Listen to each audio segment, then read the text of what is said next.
আমরা একটি সংস্কার কার্যক্রমের মধ্য দিয়ে যাচ্ছি। আমরা প্রত্যাশা করছি খুব শীঘ্রই আমাদের প্রত্যাশিত সংস্কারগুলো সম্পন্ন হবে।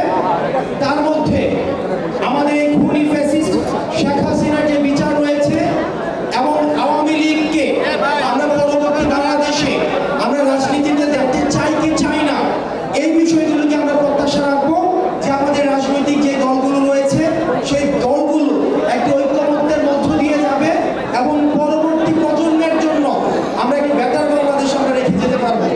আমরা যে গণতান্ত্রিক সংকটের মধ্য দিয়ে পড়েছিলাম একটা দীর্ঘ সময়, আমরা যে অত্যাচার অন্যায় অবিচারের মধ্য দিয়ে আমরা যেতে হয়েছে, আমরা আশা করি রাজনৈতিক ঐক্যমত্যের মধ্য দিয়ে সেগুলোর উত্তরণ ঘটবে।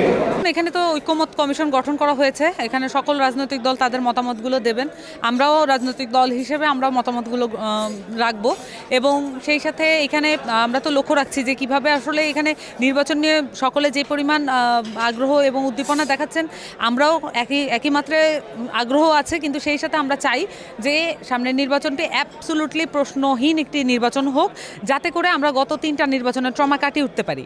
সেই জায়গা থেকে আমরা আমাদের জায়গা থেকে তো যেই প্রশ্নবিদ্ধ জায়গাগুলো আছে সেখানে আমরা অবশ্যই আমাদের মতামত এবং ভূমিকা পালন করব। এখানে প্রতিবাদ প্রয়োজন হলে আমরা প্রতিবাদ করব এবং যদি পাল্টানোর জন্য কোনো কথা বলা লাগে আমরা সেটাও করব।